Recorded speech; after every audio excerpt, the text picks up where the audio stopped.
Não esqueça, você está no canal da Missão Ressignificar, gerando uma história de transformação genuína à luz da palavra. Se inscreva no nosso canal. Deus te abençoe. Então, vencedores de gigantes nunca começaram como vencedores de gigantes. Existe uma trajetória acontecendo aqui na sua vida. Está sentado nessa mesa hoje, está ocupando a posição que você ocupa nessa empresa missionária hoje, ela é uma preparação. Quando José estava dentro daquela cisterna, graças a Deus, e o texto é enfático em dizer que a cisterna não tinha água, ninguém imaginava que ali tinha um governador. E quando Moisés, eu fico imaginando o jacaré olhando aquele cesto, com aquele menininho barrigudinho chorando lá dentro, quem é que chegasse, olhava para aquele menino, ia falar que o libertador da nação de Israel está ali dentro? Tem dois casos para mim que são extraordinariamente emblemáticos na vida. Quem encontrou Eliseu antes da visita de Elias, eles eram atrasados. Na última junta dos bois, lá estava Eliseu. Nem na corrida do plantio, Eliseu conseguia tirar segundo ou terceiro lugar, ele era o último na jornada. Mas tomando de conta daquele arado, cuidando daquele boi, Deus o estava formando profeta. E o que falar do Amós? Para mim é um dos casos mais emblemáticos da vida. O Amós, ele ousa falar que ele era boiadeiro. Saía Davi aonde quer que Saul o enviasse. Davi ia por onde ele queria ir? Não. Ele andava exatamente por onde Saul o enviasse. Agora preste bem atenção. Se você não consegue obedecer o seu pai, se seu pai envia você por um caminho, você vai por outro, aonde é que você vai ter fidelidade para poder obedecer o rei?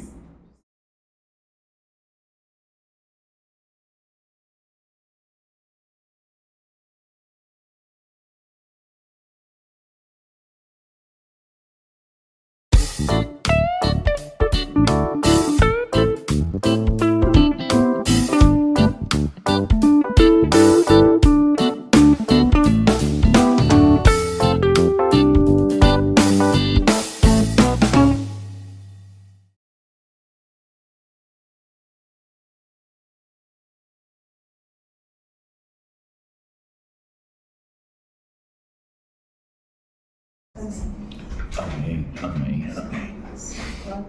A maratona é a mesma ainda. Apressou-se em ir. Eu quero ler dois textos. 1 Samuel 17:15. Apressou-se em ir de novo? De novo. Isso aqui vai rodar até 2040.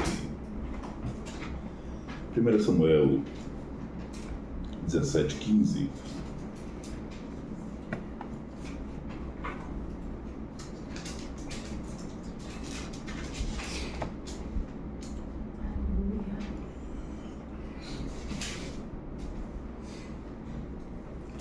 Leia essa sua versão. Não é a minha, não. Lê da página aí. Mas Davi ia ao acampamento de Saul e voltava para apacentava as ovelhas de seu pai, em Belém. Miguel. Mesmo texto. 15. 17:15. Davi ia ao acampamento de Saul e voltava a Belém para tomar conta das ovelhas de seu pai. Alguma versão diferente aí? Davi, porém, ia e voltava de Saul para apacentar as ovelhas de seu pai em Belém. A conversa hoje é que ninguém começa sendo vencedor de gigantes. Nossa trajetória, a nossa vida, ela é em Deus uma preparação para poder vencer esses gigantes dentro da jornada do nosso tempo. Então, no capítulo anterior, capítulo 16, quando Davi é ungido, Davi estava apacentando as ovelhas do pai. E ele já tinha um ofício de pastor. Pós-unção, descobre-se que Saul já não tem mais o Espírito Santo. Precisava de alguém para poder tocar e descobriram que esse mesmo Davi também tocava. Saul também fez com que esse Davi fosse o seu pajem de armas. Então, dentro do currículo de Davi, ele é matador de leão, ele é matador de urso, mas dentro das suas credenciais, ele não está habilitado para poder matar gigantes. E tudo que Davi está vivendo na sua trajetória, na sua vida, é uma preparação para isso. Então, entre as muitas coisas que Davi é, e ainda não é um matador de gigantes, Davi é muito obediente. Davi é o menor da casa do pai, é o menino. 3 dos seus irmãos estavam acompanhando Saul, e o pai coloca Davi para ir e voltar. Ele vai até Saul cumprir o propósito que o pai mandou ele ir. Para isso, ele sai do curral das ovelhas. Mas quando ele volta, ele não volta para assistir Netflix. Ele não volta para ficar meia hora no Instagram. Ele não volta para ficar batendo papo com as menininhas na beira da cerca. Não. O texto é enfático que ele retorna para continuar cuidando das ovelhas de seu pai.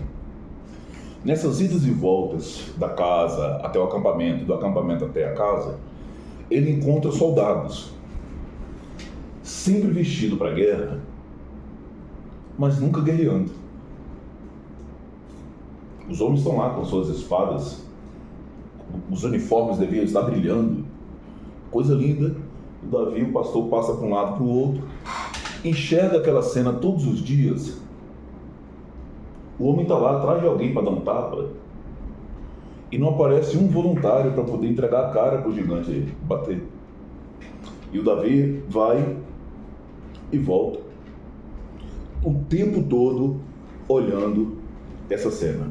Então, vencedores de gigante nunca começaram como vencedores de gigantes. Existe uma trajetória acontecendo aqui na sua vida. Está sentado nessa mesa hoje, está ocupando a posição que você ocupa nessa empresa missionária hoje, ela é uma preparação. Tem uma tonelada de questões que você viveu na sua história passada que foi uma preparação para que você estivesse aqui hoje. E o hoje é uma preparação para determinadas situações as quais o Senhor te colocará para poder vencer no amanhã. Quando José estava dentro daquela cisterna, graças a Deus, e o texto é enfático em dizer que a cisterna não tinha água, ninguém imaginava que ali tinha um governador. E quando Moisés, eu fico imaginando o jacaré olhando aquele cesto, com aquele menininho barrigudinho chorando lá dentro, quem é que chegasse, olhava para aquele menino, ia falar que o libertador da nação de Israel está ali dentro? Tem 2 casos para mim que são extraordinariamente emblemáticos na vida. Quem encontrou Eliseu antes da visita de Elias, eles eram atrasados. Na última junta dos bois, lá estava o Eliseu. Nem na corrida do plantio, Eliseu conseguia tirar 2º ou 3º lugar, ele era o último na jornada. Mas tomando de conta daquele arado, cuidando daquele boi, Deus o estava formando profeta. E o que falar do Amós? Para mim é um dos casos mais emblemáticos da vida. O Amós, ele ousa falar que ele era boiadeiro. Dá para analisar? Nós estávamos falando do Luciano aqui agora. Quem olha o Luciano, todo elegante, como você falou aqui, agora, pô, ele só encantando. Ninguém dá nada, ninguém consegue enxergar a realidade de unção, mas ele abre a boca para poder expressar uma realidade de louvor e Deus manifesta cura em almas, em corações. Ninguém sabe o que é que Deus está projetando através da vida do Edson, através da vida da Wagner, através da vida do seu Adão e por aí vai. Então, tudo que nós estamos vivendo aqui hoje, ele compõe uma realidade para que no amanhã nós possamos ser reconhecidos verdadeiramente como aqueles que venceram os gigantes. Abre a Bíblia em Marcos, capítulo 6.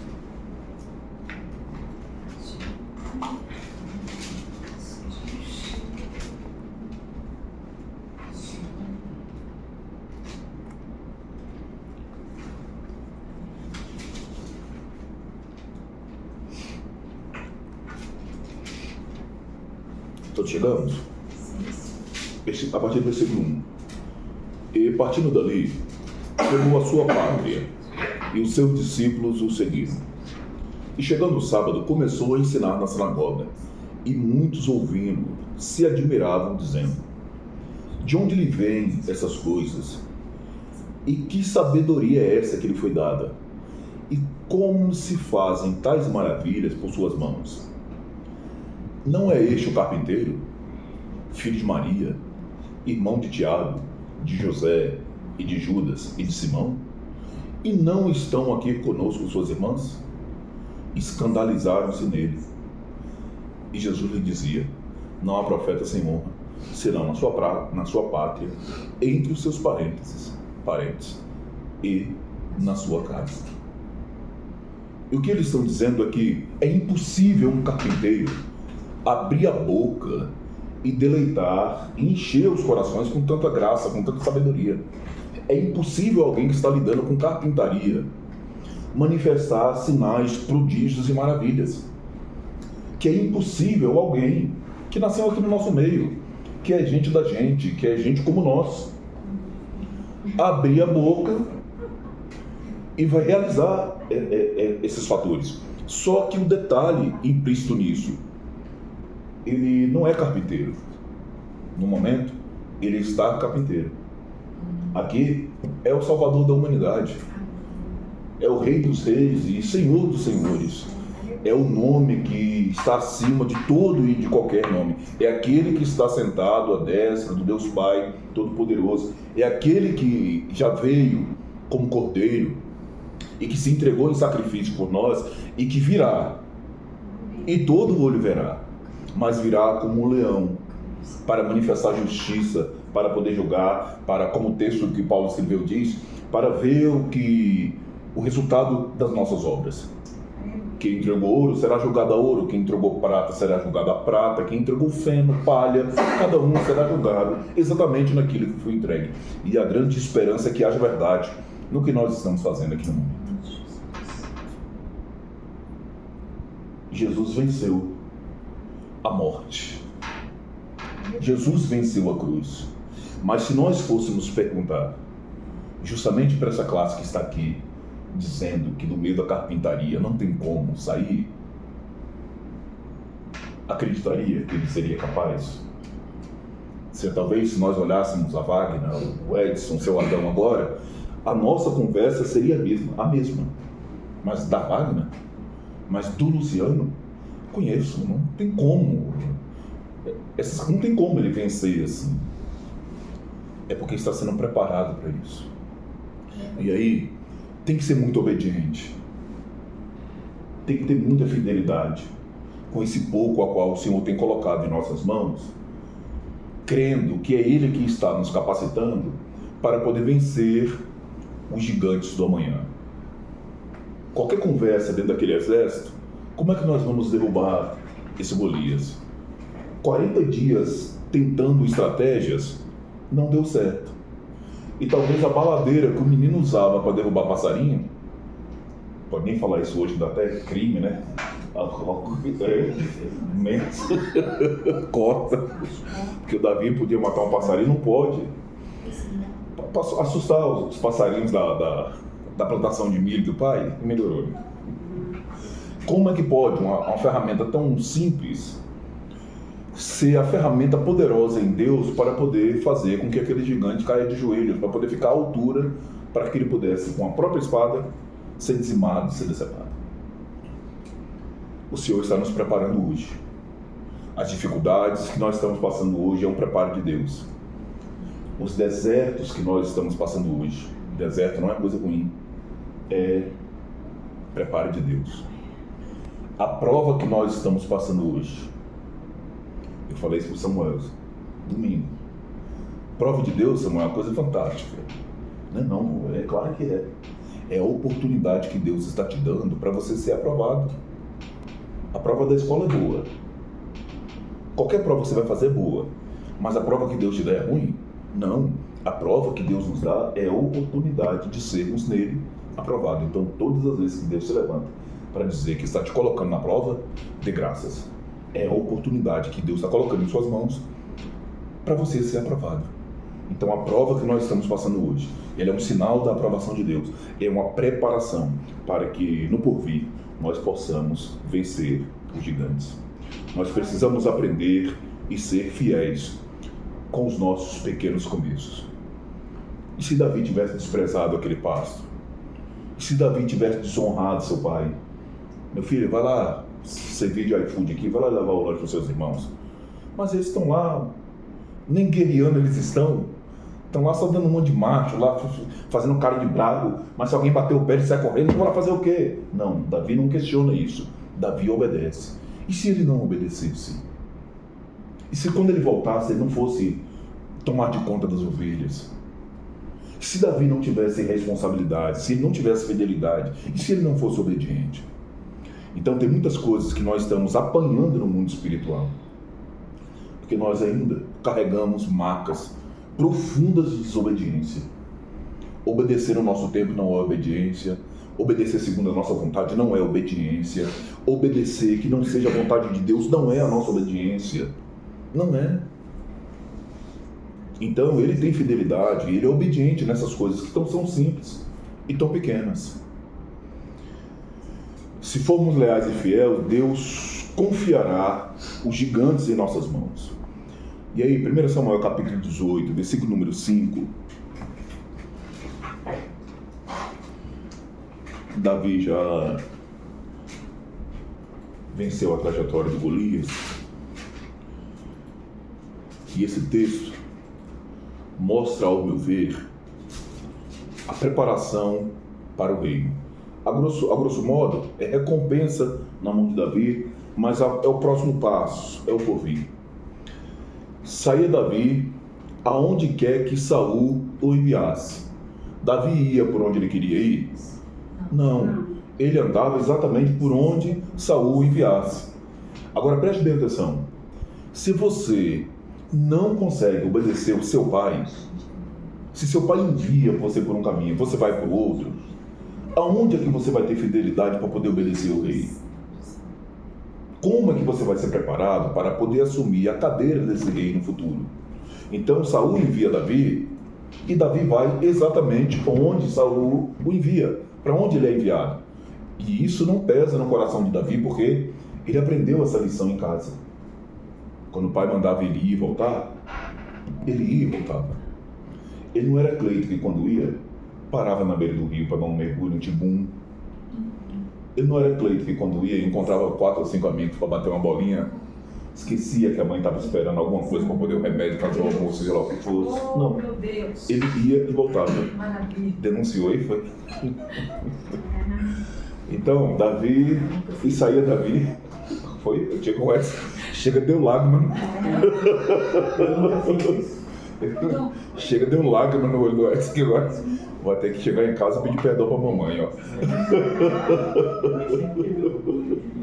Nunca tem nada de errado. Eita, é um anjo.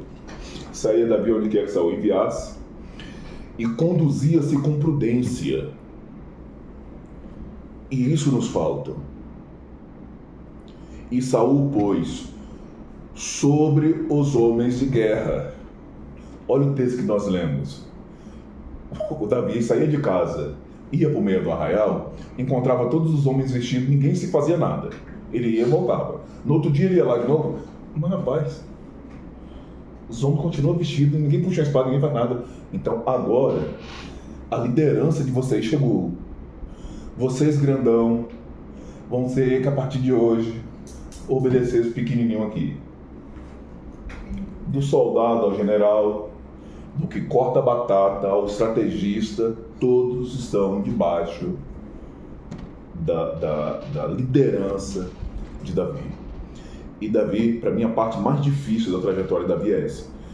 E era aceito aos olhos de todo o povo e até aos olhos dos servos de Saul. Só quem não aceitava Davi aqui foi Saul, mas todo o povo aceitava Davi. A casa de Saul também. Somente o Saul que não. Então, aqui começa a nova preparação para poder vencer o novo gigante. Ele tem que atravessar, ele tem que honrar esse homem que caminha em um processo de desonra fora do comum. Ele precisa agir com muita prudência, como o texto diz, porque ele não pode levantar-se contra esse homem, e ele é fiel em tudo isso. Mas ele carrega lições. Eu gosto de falar que são lições eternas. Que desde casa, Davi está crescendo, ele está administrando aquele pasto, aquele curral, e aprendendo dia após dia. O leão está vindo, o urso está vindo, ele sabe como lidar com aquelas coisas. O Davi é observado de longe, e a observação que fazem de Davi é que ele é um menino gentil, ele sabe negociar sem usura, ele não quer passar a perna em ninguém, a presença dele é extremamente agradável.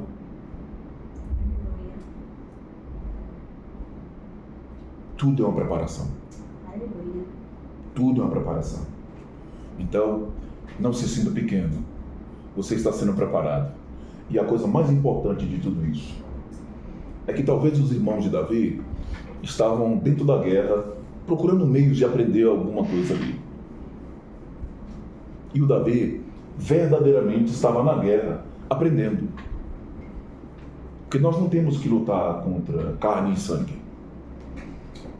Então, todas as vezes que Davi pega a sua viola, está lidando numa realidade de salmos, ele está indo além das realidades físicas e acessando questões espirituais. É por isso que ele abre a boca para dizer: que loucura é essa que tu está fazendo? Você está afrontando o Deus, o Senhor dos exércitos. Não é uma questão terrena. Então, aceite a preparação que Deus está te propondo hoje. Não fuja dela. A sua vida não é um videogame que você acha um atalho e passa para 2, 3 fases adiante. Você precisa andar dentro dessa trajetória. Você precisa obedecer e preencher as realidades desse propósito, para quando chegar o momento oportuno, você está por Deus preparado para que Ele possa te conceder a vitória. E essa vitória, ela não é o fim. Ela é apenas o começo da preparação para uma nova vitória que logo, logo virá pelo poder que há no nome de Jesus. Então, Davis, que bom que vocês hoje estão no curral cuidando das ovelhas. Mas o seu ir e vir vai e volte com a responsabilidade e o carinho e o cuidado daquilo que já está em suas mãos, daquilo que é de sua responsabilidade.